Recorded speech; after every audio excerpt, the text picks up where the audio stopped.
Welcome to Sleepy Stories, the place where stories aren't meant to be finished. I'm Arthur, and tonight I'll be reading you a relaxing, sleepy story written by Pumby. Tonight's tale takes us to a cosy corner bookshop on a particularly wet evening, where the gentle patter of rain against windows creates the perfect backdrop for literary adventures. So settle into your most comfortable position, let your breathing slow and deepen, and allow yourself to drift into this peaceful world of books and quiet contemplation. The rain began as a whisper against the tall windows of Meridian Books, those first tentative drops that speak of storms yet to come. Eleanor had been arranging the poetry section when she noticed the darkening sky, the way afternoon light suddenly turned amber and soft. By the time she finished shelving the last volume of Wordsworth, the whisper had become a gentle drumming, then a steady rhythm that seemed to pulse through the very walls of the old bookshop. She paused at the front counter, watching droplets race down the glass panes in meandering paths, each one catching the warm glow from the vintage lamps scattered throughout the shop. The scent of old paper and leather bindings mingled with something else now, that clean, fresh smell that rain brings to dusty places, seeping through the gaps around the doorframe and filling the air with its earthy promise. The grandfather clock in the corner chimed 6 times, its deep notes resonating between the towering shelves. Officially, Meridian Books closed at 6:30, but Eleanor had never been one to rush customers out into bad weather. Tonight, with the rain gaining intensity and the wind beginning to rattle the old building's bones, she suspected she might have some lingering visitors seeking shelter among the stacks. She was right, of course. Mrs. Patterson sat tucked into the reading nook by the philosophy section, her spectacles perched on the end of her nose, as she turned the pages of what appeared to be a biography of Virginia Woolf. The elderly woman glanced up periodically, not at the clock but at the windows, as if gauging whether the storm had passed. Each time she would shake her head almost imperceptibly and return to her reading, clearly in no hurry to venture back into the weather. Near the travel section, a young man with paint-stained fingers leafed through a guidebook about the Scottish Highlands, occasionally pausing to trace routes across detailed maps with his index finger. He'd been there since 3 o'clock, Eleanor remembered, arriving with damp hair and an apologetic smile as he'd shaken the early drops from his jacket. Now, as the storm intensified, he seemed content to explore distant mountains and lochs from the safety of the bookshop's embrace. The rain grew heavier still, transforming from rhythmic drumming to a more insistent percussion against the roof tiles. Eleanor found herself moving more slowly through her evening tasks, arranging displays with deliberate care, straightening already straight shelves, taking time to dust volumes that didn't really need dusting. There was something about rainy evenings that made everything feel suspended in amber, as if time itself had decided to take a more leisurely pace. A flash of lightning illuminated the street outside, followed several seconds later by a low rumble of thunder. The young man looked up from his guidebook, and Mrs. Patterson peered over her biography, both sharing a moment of acknowledgement that this was no longer just rain. This was a proper storm. Eleanor dimmed the overhead lights slightly, leaving the warm pools of lamplight to create intimate reading spaces throughout the shop, each one a small haven against the weather's drama unfolding beyond the windows. The bell above the door chimed softly as someone else pushed inside, bringing with them a gust of wind-driven rain and the sound of water gurgling in the gutters. Eleanor looked up to see a woman in her 30s, her dark hair glistening with moisture despite the umbrella she carried. The newcomer paused just inside the doorway, taking in the scene, the cosy lighting, the other customers settled comfortably with their books, the general atmosphere of refuge from the storm. "Goodness," the woman said quietly, more to herself than to Eleanor. "It's absolutely pouring out there." She shook her umbrella carefully, mindful of the books nearby, and looked around with the expression of someone who hadn't expected to find such a perfect sanctuary. Eleanor smiled from behind the counter. "Feel free to browse as long as you'd like. Weather like this seems to call for a good book." and a comfortable chair, don't you think? The woman's face brightened. That's exactly what I was thinking when I saw your lights through the rain. I'm Sarah, by the way. Eleanor, welcome to Meridian Books. The fiction section is just there if you're looking for something absorbing, or there are some lovely poetry collections on the table by the window if you prefer something more contemplative.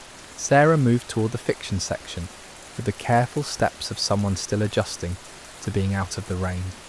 Her coat dripped occasionally onto the worn wooden floors, but Eleanor had long ago learned that books and their readers were worth a few water spots on old planks. She watched as Sarah's eyes travelled along the spines, that particular look of a reader searching for exactly the right story to match the mood of the evening. The storm continued its performance outside, and Eleanor found herself thinking about all the evenings like this one, stretching back through the decades since she'd first opened Meridian Books. How many people had sought shelter here during unexpected downpours? How many had discovered their new favourite author while waiting for clear skies? The bookshop had become, over the years, more than just a place to buy books.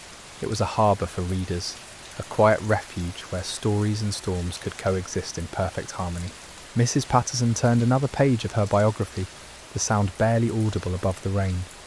The young man with paint-stained fingers had moved on to a book about Italian architecture, though Eleanor noticed he kept glancing toward the art section, as if torn between armchair travel and his more practical interests. Sarah had settled into browsing the mystery novels, occasionally pulling one from the shelf to read the first few pages before replacing it and continuing her search. Lightning flashed again, closer this time, and the thunder followed more quickly. The lights flickered once, just briefly, but enough to make everyone look up and around, sharing that moment of awareness that they were all in this together, temporary companions brought together by weather and the universal need for stories. Eleanor reached under the counter for the battery-powered lanterns she kept for just such occasions, setting them discreetly on shelves where their warm glow could supplement the electric lights if needed. The rain showed no signs of stopping, and Eleanor realised she was perfectly content with that. There was something magical about evenings like this, when the bookshop became a world unto itself, insulated from everything outside except the comforting sound of water finding its way from clouds to earth.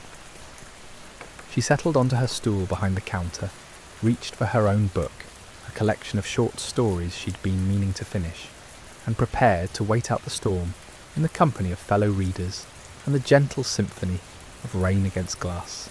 The rhythmic patter against the windows had settled into something almost hypnotic, a steady cadence that seemed to slow Eleanor's heartbeat to match its tempo. She found herself reading the same paragraph twice, not from distraction, but from a kind of dreamy contentment that made each word feel more significant, each sentence worth savouring. The short story collection lay open in her hands, but her attention drifted between the printed words and the gentle sounds of her unexpected evening companions. Sarah had finally selected a mystery novel, something with a lighthouse on the cover, and had claimed the burgundy armchair near the travel section.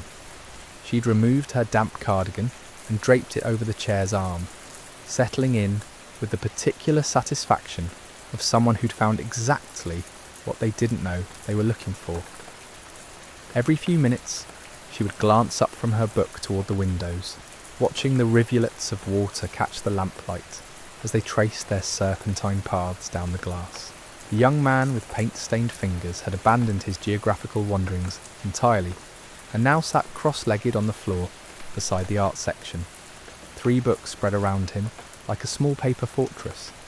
One appeared to be about watercolour techniques, another featured the bold geometric patterns of Art Deco design, and the third showcased the misty landscapes of Turner.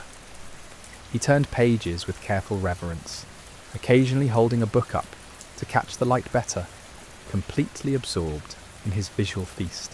Mrs. Patterson had progressed deeper into her biography, and Eleanor could see the older woman's lips moving slightly as she read, a habit Eleanor had noticed in many long-time readers, as if they couldn't help but taste the words as well as see them. The storm seemed to have made her more contemplative rather than restless, and she'd settled deeper into her corner, her reading glasses reflecting the warm, amber glow of the nearby lamp. The grandfather clock chimed 7 times, its resonant notes seeming to acknowledge that normal schedules had been suspended for the evening. Eleanor made no move to announce closing time or encourage anyone toward the door. Instead, she rose from her stool and moved quietly through the shop, adjusting cushions that didn't need adjusting, straightening books that were already perfectly aligned, simply moving through her domain with the contentment of someone whose space was being used exactly as it was meant to be used. As she passed the poetry section, Eleanor paused to run her fingers along the spine of a well-worn volume of Robert Frost. Something about the rain made her think of those familiar lines about woods and promises to keep, though tonight felt less about obligations and more about the simple pleasure of being exactly where one belonged. The bookshop breathed around her, old wood settling with quiet sighs, pages rustling softly as her customers turned them, rain providing a constant gentle percussion that seemed to make everything feel more intimate. A particularly bright flash of lightning illuminated the entire shop for a moment, followed by thunder that rolled overhead like a heavy cart crossing cobblestones. The lights flickered again, longer this time, and Eleanor smoothly reached for one of her battery lanterns, clicking it on and setting it on the central table. The warm LED glow mixed beautifully with the existing lamplight, creating an even cozier atmosphere. "How lovely," Sarah said softly, looking up from her mystery. "It's like being in a painting." Mrs. Patterson nodded approvingly. "Reminds me of the reading room at the old library when I was a girl. They had oil lamps then, of course, but the feeling was just the same. Rather magical, really." The young artist looked up from his books, paint-stained fingers pausing on a page featuring Monet's water lilies. The way the light catches everything, it's like the whole space has become softer somehow. More, I don't know, more forgiving maybe? For us all. Eleanor smiled at this observation. There was something about storms that did make indoor spaces feel more forgiving, more generous with their comfort. Perhaps it was the contrast with the drama outside, or maybe it was simply that being sheltered made people more aware of the gift of warmth and dryness and the company of books. She continued her gentle circuit of the shop, pausing to water a small plant that lived on the windowsill near the romance novels, though she suspected it was getting plenty of moisture from the humid air the storm had brought. The rain had intensified again, drumming against the roof tiles with renewed vigour, and she could hear the old building's gutters working overtime to channel the deluge safely away from the foundation. The bell above the door chimed once more, and Eleanor looked up to see another figure pushing inside. This one, a teenager with a backpack slung over one shoulder and textbooks clutched against his chest. His sneakers squelched slightly on the doormat, and his jeans were dark with rain, from the knees down, despite the umbrella he'd been carrying. "Oh, wow," he said, taking in the scene with wide eyes. "This is so much better than the bus stop." He looked around uncertainly. Is it okay if I just wait here for a bit? The weather app says this should clear up in maybe an hour." "Of course," Eleanor replied warmly, "though I should warn you, an hour in a bookshop has a way of stretching into something much longer. You might find yourself still here when the stars come out." The teenager grinned. "That doesn't sound like a warning, that sounds like a promise." He moved toward the science fiction section with the eager steps of someone who'd just been granted unexpected freedom. Eleanor returned to her stool behind the counter, but found herself too content to read. Instead, she simply watched her little community of storm refugees, each absorbed in their chosen literary worlds, while the real world raged and rumbled beyond the windows. The grandfather clock ticked steadily in its corner, marking time that seemed to move at its own unhurried pace, and the rain continued its gentle percussion against glass and roof and gutter. Somewhere in the travel section, a page turned with the soft whisper of paper against paper. In the art corner, the young man shifted position, careful not to disturb his carefully arranged books. Mrs. Patterson adjusted her reading glasses and leaned closer to her biography. Sarah turned a page in her mystery, then glanced toward the windows as another flash of lightning briefly turned the raindrops into tiny diamonds against the dark glass. The storm showed no signs of weakening, and Eleanor found herself hoping it might continue for hours yet. The teenager had found his way to a worn leather chair tucked between the science fiction and fantasy sections, his textbooks abandoned on the floor beside him, as he became absorbed in what appeared to be a collection of Ray Bradbury stories. His earlier urgency about catching the next bus had evaporated entirely, replaced by the particular stillness that comes over readers when they stumble upon exactly the right story at exactly the right moment. Eleanor watched as he unconsciously mirrored the postures of her other customers, that slight forward lean that indicated complete absorption, the way his free hand rested against his cheek as he read, the periodic glances toward the storm-washed windows that seemed less about checking the weather and more about savouring the contrast between the chaos outside and the perfect calm within. The rain had found its rhythm now, no longer the tentative patter of early evening, but a steady, confident downpour that spoke of clouds with much more to give. Water cascaded from the shop's old gutters in steady streams, creating curtains of silver that caught and scattered the light from the street lamps. The sound had become almost musical, a constant backdrop that made conversation feel more intimate and silence more comfortable. Eleanor rose from her stool and moved to the small kitchenette tucked behind the biography section, a cramped but functional space she'd installed years ago for exactly these kinds of evenings.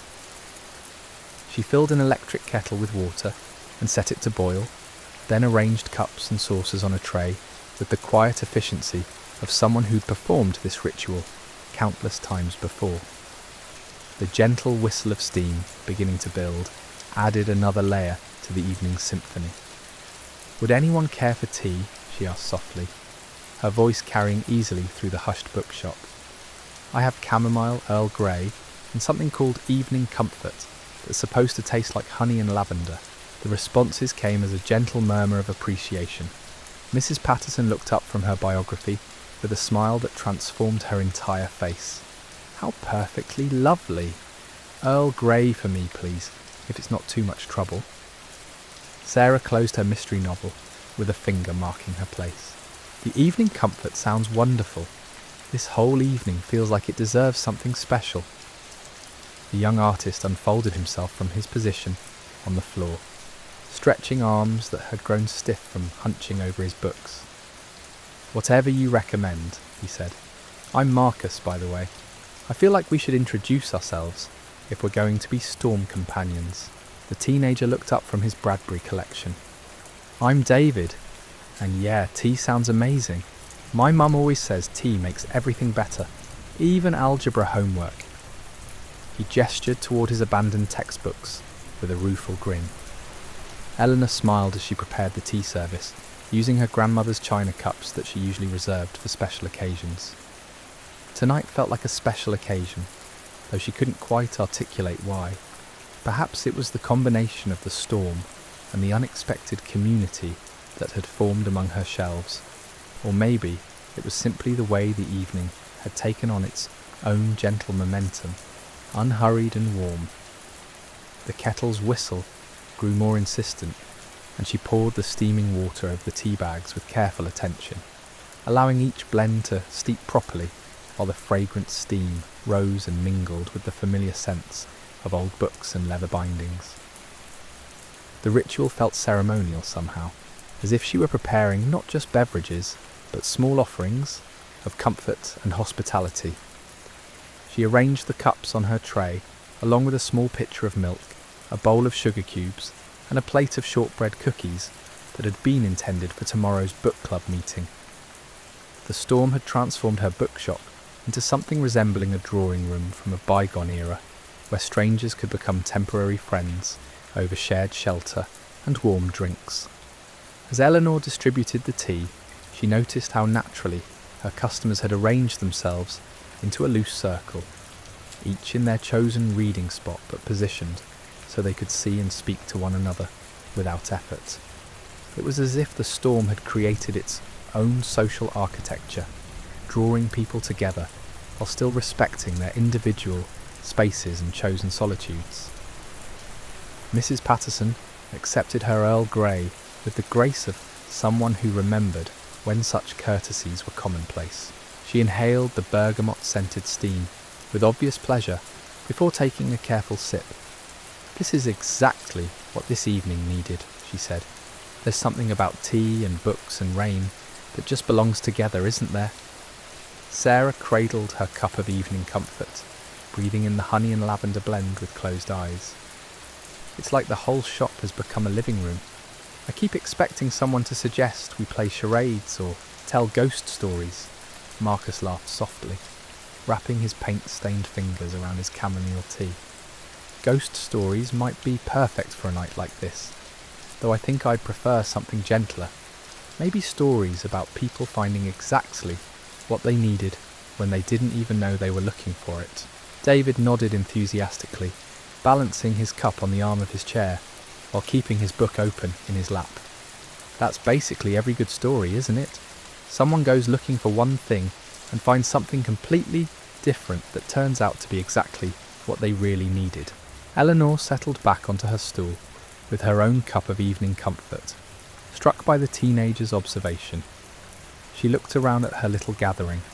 Each person had come in seeking shelter from the rain, but they'd found something richer, a temporary community, a shared moment of peace, the particular magic that happens when strangers become companions through circumstance and choice.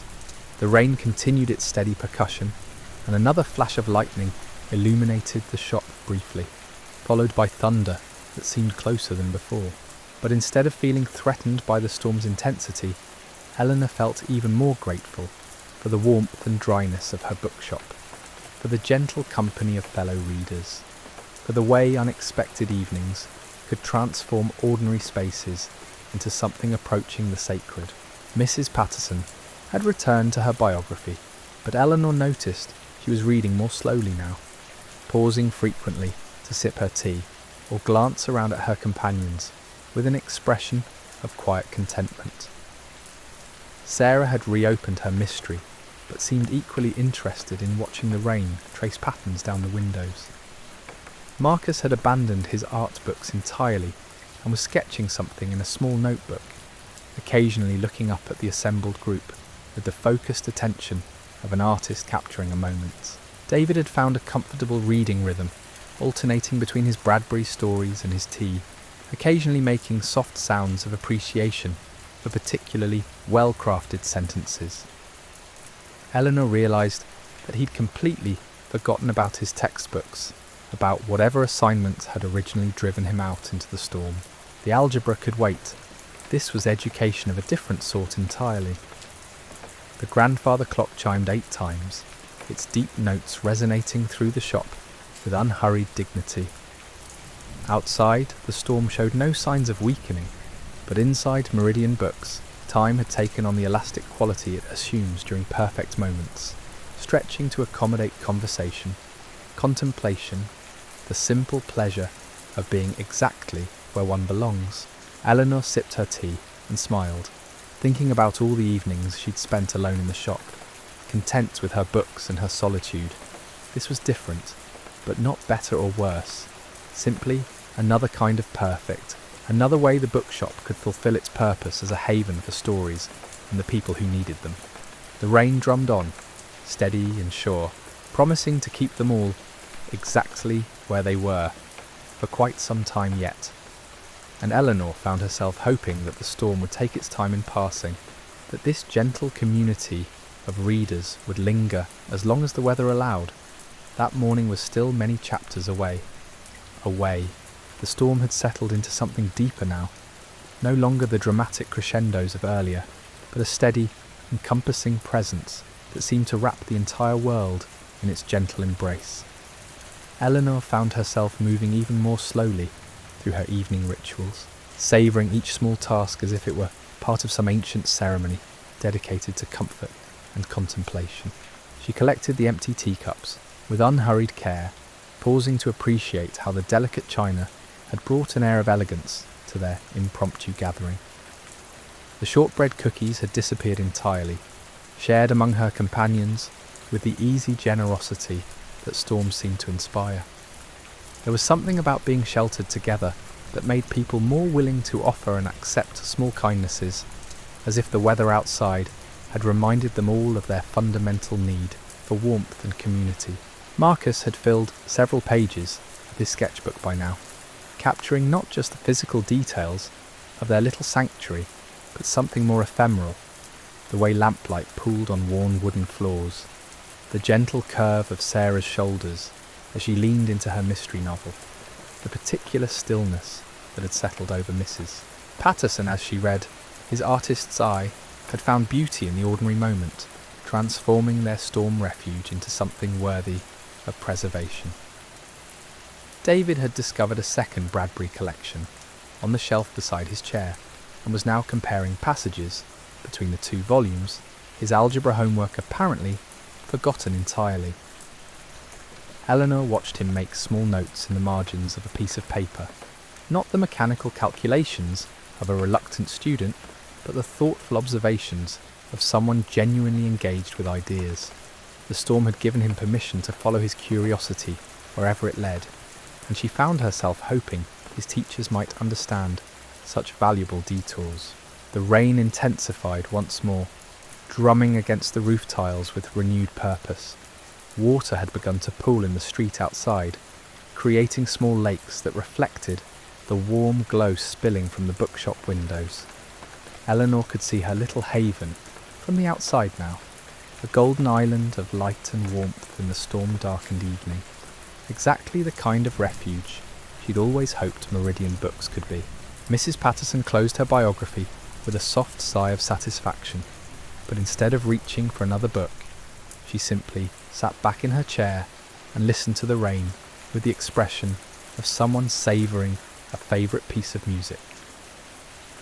"You know," she said quietly, "I haven't felt this peaceful in months. There's something about being given permission to simply be still, isn't there?" Sarah looked up from her lighthouse mystery, her finger still marking her place between the pages. "I was just thinking the same thing. I had such a busy day planned tomorrow, meetings and errands and all sorts of rushing about. But sitting here now, those things feel like they belong to a different world entirely." Eleanor understood exactly what she meant. The storm had created its own pocket of time, separate from the usual urgencies and obligations that governed their daily lives. Here, in this circle of lamplight and literary comfort, the only requirements were simple ones: to read, to sip tea, to appreciate the sound of rain against glass, to enjoy the quiet company of fellow book lovers. Marcus looked up from his sketching with paint-stained fingers wrapped around his empty teacup. "I came in here completely soaked and frustrated because my studio appointment got cancelled. But this has turned out so much better than anything I had planned. Sometimes the best evenings are the ones that just happen to you." The grandfather clock chimed 8:30, but its measured notes seemed less like a marker of passing time and more like a gentle reminder that they had all the time in the world. Eleanor realised she hadn't thought about closing procedures, or till reconciliation, or any of the mundane business tasks that usually occupied her evening hours. The storm had given her the gift of presence, the ability to simply exist in this moment without worrying about the next one. David had found his way to a third book, this one a collection of short stories by Ursula K. Le Guin, and was reading with the absorbed concentration of someone who'd stumbled upon a new favourite author.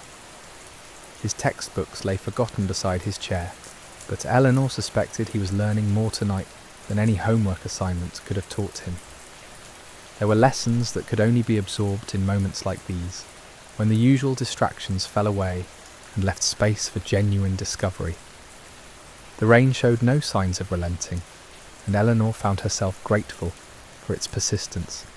Each drop against the windows felt like a small blessing, a reason to remain exactly where they were, for just a little longer.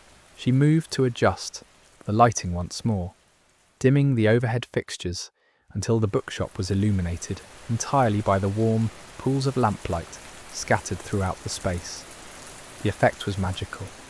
Each reading nook became its own private world, connected to the others by the gentle sounds of pages turning and tea being sipped and rain providing its constant, comforting percussion. The boundaries between strangers had dissolved somewhere during the evening, replaced by the easy companionship of people who'd found themselves in exactly the right place, at exactly the right time. Sarah had progressed deep enough into her mystery that she was now reading with the particular intensity that indicated a plot revelation was imminent. Eleanor could see the slight forward lean of her posture, the way her free hand had unconsciously moved to rest against her cheek, all the physical signs of a reader completely absorbed in fictional events. The lighthouse on the book's cover caught the lamplight, its painted beacon seeming to pulse with each flicker of the nearby flame. Mrs. Patterson had selected a new book, a slim volume of poetry that she held with obvious reverence. Eleanor recognised it as one of her personal favourites, a collection by Mary Oliver that had been well loved by many customers over the years. The older woman read slowly, lips moving slightly as she savoured each line, occasionally pausing to gaze out at the rain with the expression of someone finding perfect concordance between written words and lived experience. The storm continued its steady performance, and Eleanor realised that she'd stopped thinking of it as an inconvenience or interruption. Instead, it had become the evening's soundtrack, the rhythm that had drawn them all together and now held them in this perfect suspension of ordinary time. The weather had transformed her bookshop into something approaching the sacred, a temple dedicated to the simple pleasures of reading and companionship and shelter from life's more turbulent moments. Marcus had begun a new sketch, this one capturing the way raindrops caught and scattered the light as they traced their meandering paths down the front windows. His artist's training had taught him to see beauty in temporary things, and Eleanor realised that this entire evening was exactly that, a temporary constellation of people and circumstances that would never align in quite this way again. The recognition made each moment feel more precious, the particular way David's brow furrowed as he worked through a challenging passage, the gentle smile that crossed Mrs. Patterson's face as she read a line that particularly pleased her, the unconscious way Sarah tucked a strand of hair behind her ear as she turned a page. These were the small gestures that made up the texture of human presence, usually overlooked in the rush of daily life, but somehow magnified and made significant by the storm's gift of stillness. The grandfather clock chimed 9 times, its familiar voice now part of the evening's gentle symphony. Outside, the rain had begun to soften, no longer the insistent drumming of earlier, but something gentler, more contemplative, like the final movements of a piece that had held them all in its melodic embrace. Eleanor noticed the change first, the way the sound against the windows had shifted from urgent percussion to whispered lullaby. Her little community of storm refugees seemed to sense it too, though none spoke of it directly. Instead, they simply settled deeper into their chosen books and chairs, as if willing the evening to stretch just a little longer. Mrs. Patterson closed her poetry collection with obvious reluctance, holding it against her chest for a moment before placing it carefully on the table beside her chair. "I suppose all perfect evenings must eventually find their way to a close," she said softly, her voice carrying the particular wistfulness that comes with the end of unexpected gifts. David looked up from his Le Guin stories, glancing toward the windows where the rain now traced gentler patterns against the glass. "My mum's probably wondering where I am," he admitted, though he made no move to gather his abandoned textbooks. "But I don't think I'll ever forget this evening. Sometimes you don't realise you needed something until it happens to you." Sarah marked her place in the lighthouse mystery and stretched, her movements slow and reluctant. "I feel like I've been on the most wonderful vacation, except I never left the neighbourhood. There's something about this place, isn't there? Something that makes ordinary time feel extraordinary. Marcus had filled his sketchbook with impressions of their shared evening, the interplay of light and shadow, the quiet gestures of absorbed readers, the way rain could transform even familiar spaces into something approaching magic. He closed the notebook with the satisfied expression of someone who'd captured something worth preserving. I think I understand now why artists have always been drawn to scenes like this. It's not just about the visual beauty, it's about the feeling of being exactly where you belong. Eleanor moved quietly among her companions, collecting the last of the teacups and straightening cushions that had been shaped by hours of comfortable occupancy.